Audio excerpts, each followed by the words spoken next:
Le Grand Élite, this restaurant is more than just a place for fine dining. It is a symbol of prestige, power, and exclusivity, where only those deemed worthy have the privilege of stepping inside. The interior is breathtakingly luxurious. Oak-paneled walls imported from Europe reflect the glow of hundreds of dazzling crystal chandeliers. The marble floor is polished to perfection, gleaming like a mirror beneath one's feet. Classical music plays softly in the background, weaving an atmosphere of extravagance down to the finest detail. Patrons do not come here merely for dinner. They come to showcase their status, to prove to the world that they belong to an elite class, one that few can ever reach. And overseeing all of this is none other than Victor Laurent, the restaurant's manager. But he is not just a manager.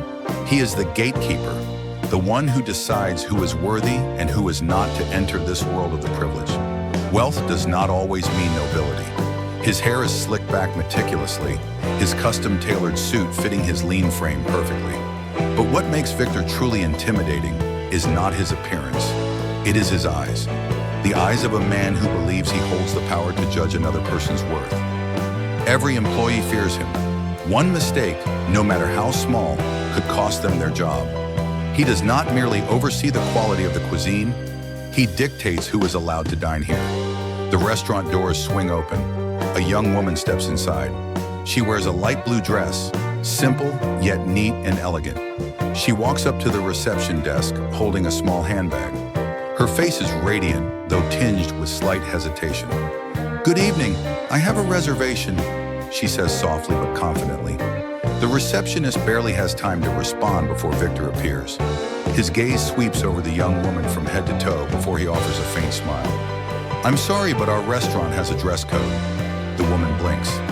"I made a reservation, and I didn't think my attire would be an issue." Victor smirks. Having a reservation doesn't mean you are accepted. His words are not loud, but they are enough for those nearby to hear. A few diners glance her way. Some shake their heads in disapproval. Others chuckle quietly in ridicule. No one speaks up for her. The woman tightens her grip on her bag, her eyes glistening with unspoken distress. "May I speak to the manager?" Victor shrugs. "I am the manager." Her lips press together. She lowers her gaze before turning away silently. She had planned a wonderful evening, but all of it crumbled simply because she did not wear something deemed extravagant enough. From a distant corner, Johnny Depp quietly observes. He says nothing, but his eyes narrow with suspicion. And as the restaurant doors close behind the young woman, Johnny realizes, this is more than just a restaurant. This is a place drowning in injustice, when discrimination becomes the norm. But the evening's cruelty does not end there. The restaurant doors open once more. A woman in a wheelchair rolls in silently. She wears a refined cream-colored dress, her long brown hair neatly tied back. She seems accustomed to the curious stares directed at her, but tonight, those gazes carry something beyond mere curiosity. She approaches the reception desk, her voice gentle yet clear. "I have a reservation under the name Emily Carter." Victor turns to her, a flicker of annoyance crossing his face. He skims through the reservation list before giving a dismissive shrug. With a nod toward the receptionist, he issues his order. "Cancel her reservation." Emily Carter blinks. "Cancel? But I booked a table a week ago." Victor folds his arms, his voice dripping with condescension. "Yes, but we don't serve people like you." A suffocating silence spreads through the room. Emily feels the blood rush to her face. "People like me?" she echoes, her voice faltering. Victor tilts his head slightly, a smirk tugging at his lips. "Our restaurant is for those who appreciate true refinement. You wouldn't feel comfortable here." His words cut like a blade through Emily's dignity. Her hands tighten around the wheels of her chair as she struggles to steady her voice. But before she can respond, another voice pierces the air, one that wounds her even deeper. "I agree with him." A middle-aged man dressed in an expensive suit smirks as he looks down at Emily. "Who would let someone like her sit in a high-class restaurant? Wouldn't that be out of place?" A few soft chuckles ripple from nearby tables. Not loud, but enough to shatter Emily's heart. Johnny clenches his fists, his knuckles turning white. Emily blinks back tears. "I made my reservation a week ago. I have the right to be served." Victor shrugs. Rights? This is a private establishment. Here, only those who are worthy have rights. His voice is cold, unyielding, like a final verdict. Johnny can no longer remain a silent observer. For the first time that night, he steps out from the shadows. He moves forward, his gaze sharp as steel. Tonight, justice must speak, and this will be the moment that changes everything. Those who look down on others will ultimately destroy themselves. The atmosphere inside Le Grand Élite remained as lavish as ever, yet something felt increasingly wrong. Johnny Depp didn't have to be particularly perceptive to notice it. The shimmering chandeliers, the melodic classical music, the elegant attire, everything was merely a perfect facade concealing a cruel reality. This place was not meant for everyone. If you failed to meet the standards, you would be humiliated and cast aside without a second thought. Contempt does not stem from class. It comes from a twisted soul. An elderly couple entered the restaurant. They were dressed in neat, formal clothing, not overly extravagant, but appropriate. Their eyes sparkled with joy, for tonight was a special occasion, their 40th wedding anniversary. The husband gently held his wife's hand.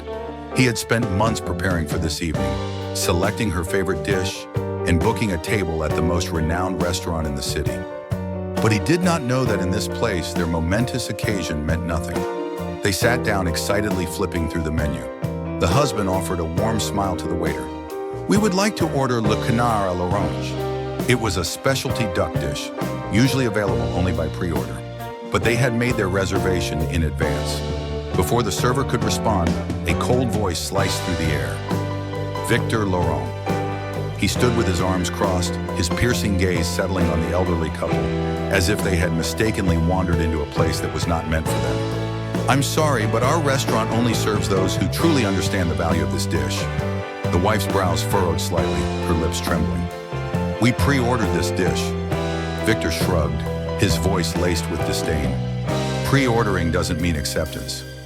Soft chuckles arose from nearby tables. A middle-aged man in an expensive suit shook his head.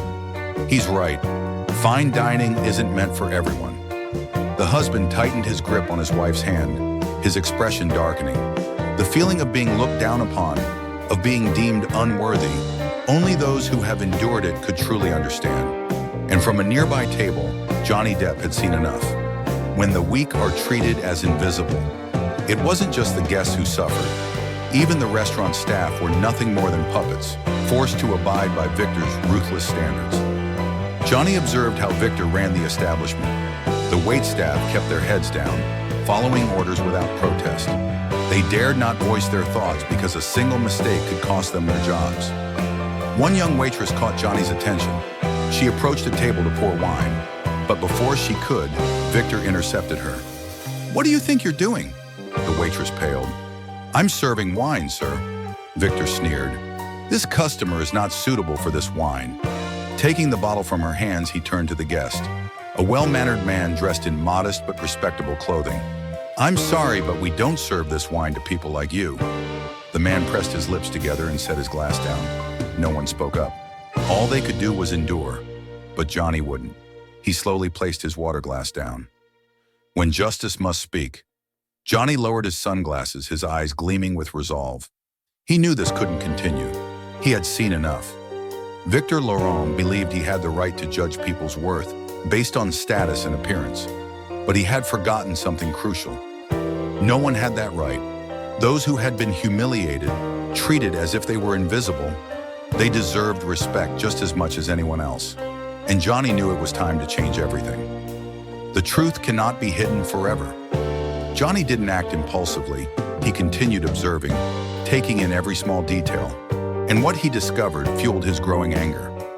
Le Grand Élite was not just a place of discrimination. It was an unjust system upheld by those in power.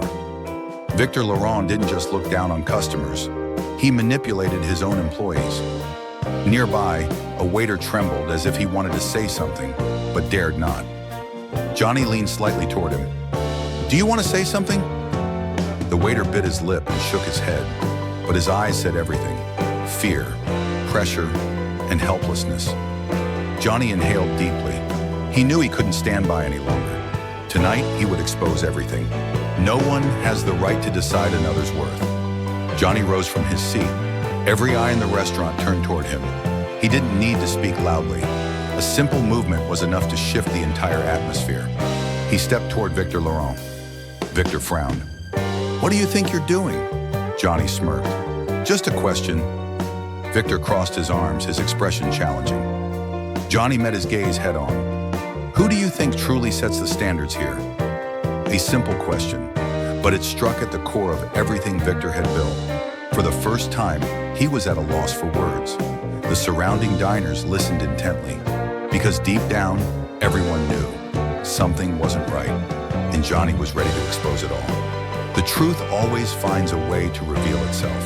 A restaurant may have standards, but those standards should be built on respect and fairness.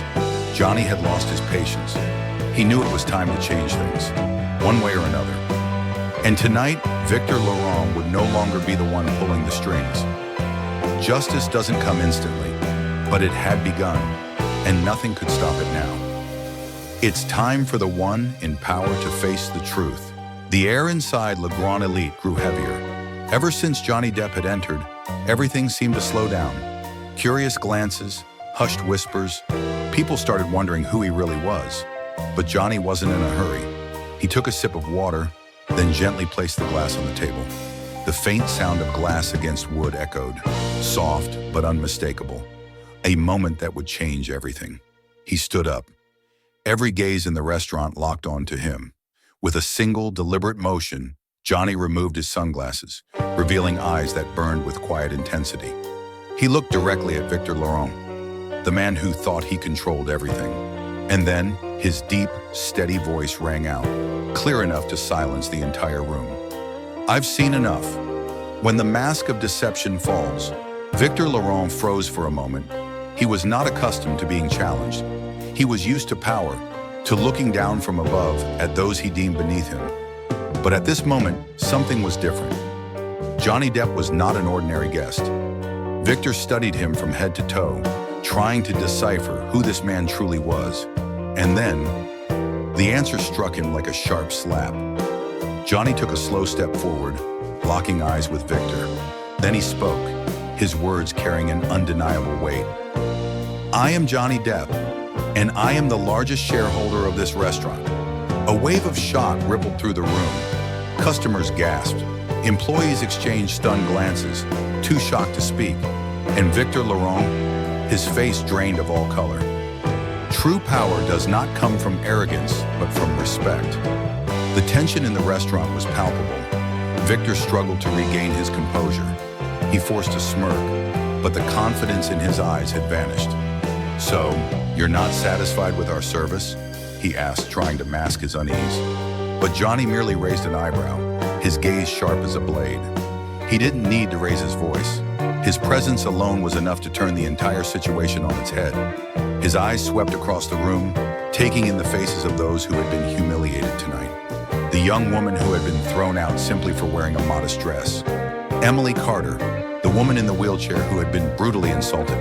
The elderly couple who had spent a lifetime together only to be treated as if they were unworthy of dining here. Then Johnny turned back to Victor. His voice was calm, yet it carried an authority that could not be ignored. "Who do you think truly sets the standards here?" His words struck Victor like a direct blow to his pride. Victor opened his mouth to respond but found himself at a loss for words. Because deep down, he knew he had lost control. When those who were humiliated finally get to speak, a silence stretched across the restaurant. But this time, it wasn't the silence of submission, it was the calm before a storm. Then Emily Carter broke the silence. Her voice trembled, but this time, it wasn't from fear. It was from the weight of the moment. "My entire life I've been treated as a burden," she said, her eyes glistening. "But tonight, I was defended." A wave of emotion rippled through the restaurant. Megan, the young woman who had been turned away earlier, took a step forward. She locked eyes with Victor, her voice steady now. "You told me I wasn't classy enough to eat here, didn't you?" This time, no one laughed. No one dared to mock her anymore, because the truth had been revealed. And once the truth is exposed, there is no hiding from it. Victor Laurent stood frozen in place, There was no smirk, no air of superiority. His eyes darted around searching for someone to stand by him, but there was no one. The restaurant staff lowered their heads. Some exchanged uncertain glances. Then one of them stepped forward. It was the young waitress whom Victor had belittled earlier. She slowly removed her apron and placed it on the front counter. Then she looked Victor straight in the eye and spoke with quiet determination. "I no longer want to work under you." A ripple of shock spread through the room. Then another employee followed suit, and another, and another. Within moments, nearly the entire restaurant staff removed their aprons. No one wanted to work for Victor Laurent anymore. And just like that, it was over. Not everyone deserves to hold power. Johnny Depp took one final step forward. He looked Victor Laurent in the eye, and this time, there was no patience left in him. "You are no longer the manager of this establishment." Victor's mouth fell open. "You can't do this," he protested, his voice desperate. "I am the manager of this restaurant." Johnny smirked. "Number you are nothing." Victor stood motionless. There was nothing left to say. He took a step back, then another. Finally, he turned and walked away, with no one stopping him. The restaurant doors swung open. He stepped through, and then the doors closed behind him. Victor Laurent had vanished from the world he once ruled. When one door closes, another story begins. Victor Laurent was gone. The self-proclaimed gatekeeper, the judge of who was worthy and who was not, was no longer here. But that did not mean everything was over, because here, at Le Grand Élite, change was only just beginning. Johnny Depp stood in the center of the restaurant, his eyes sweeping across the room.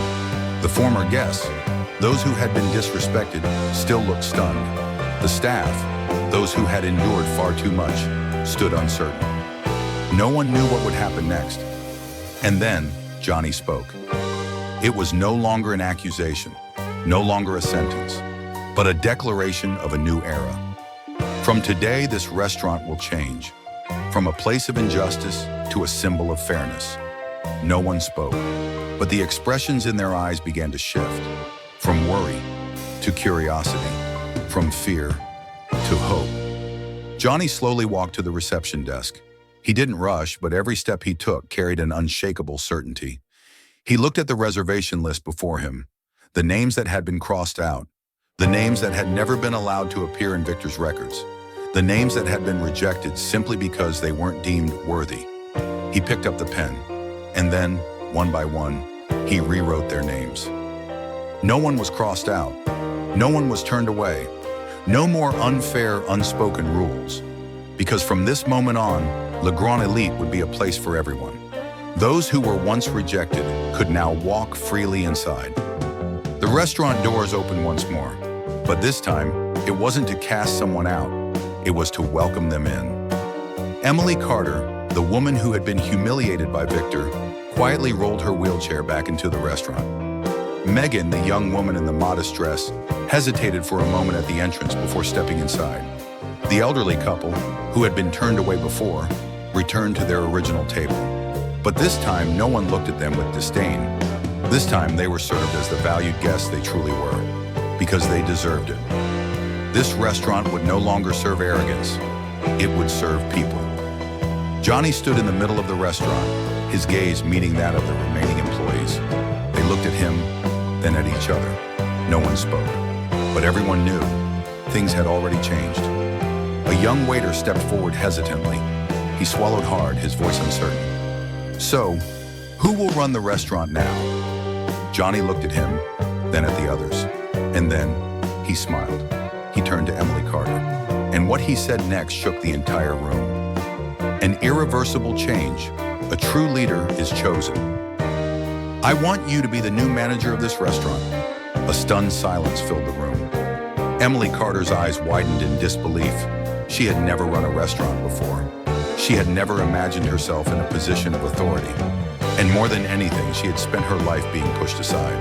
But this time, no one pushed her away. This time, she was the one chosen. No one would be left behind, because this was a place for everyone. She swallowed hard, her eyes shimmering with emotion. The other staff members exchanged glances, waiting for her response.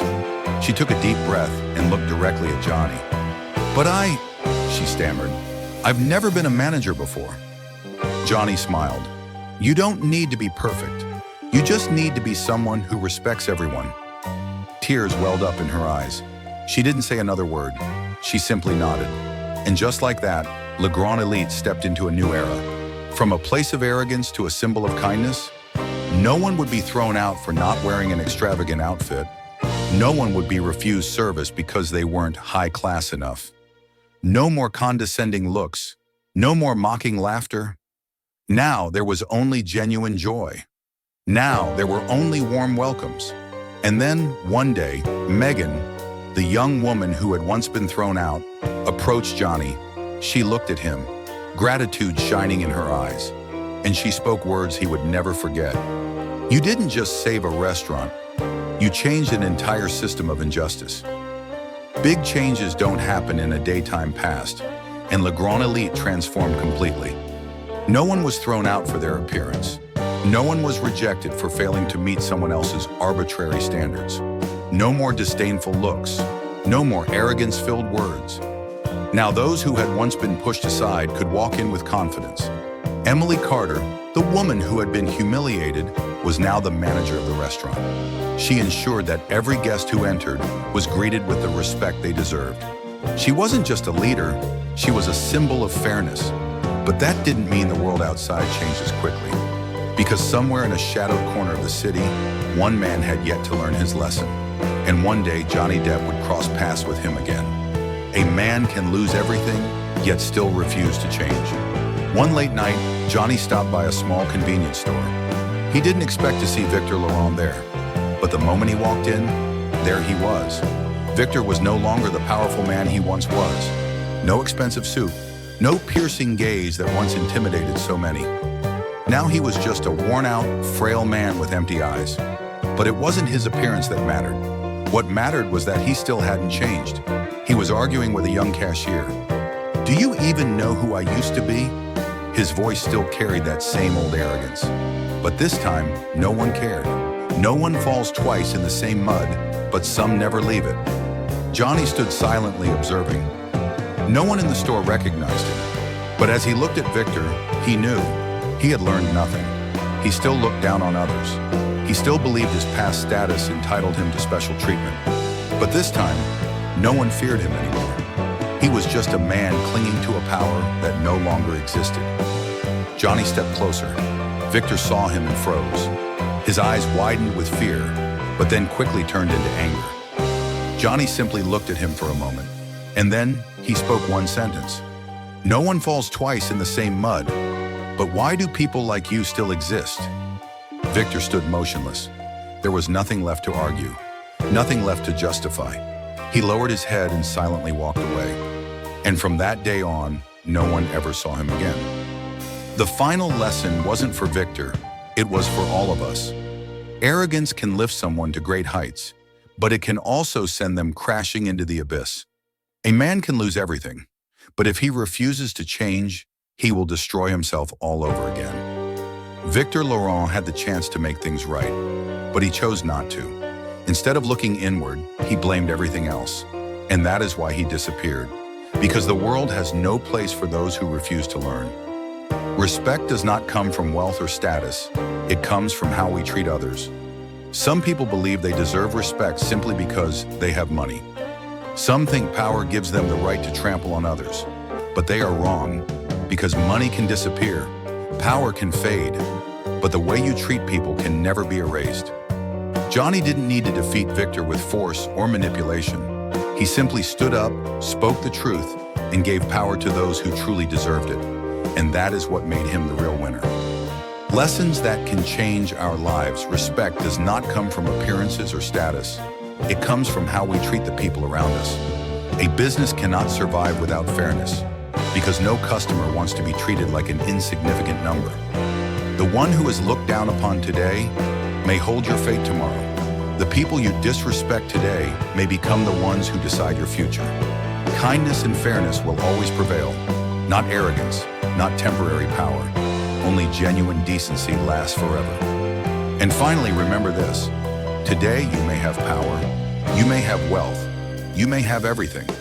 But if you fail to appreciate others, If you step on those weaker than you, one day when you lose it all, there will be no one left by your side. And at that moment, you will realize the most valuable thing was never power. It was the way you lived in this world. The story has ended, but its lesson will remain forever.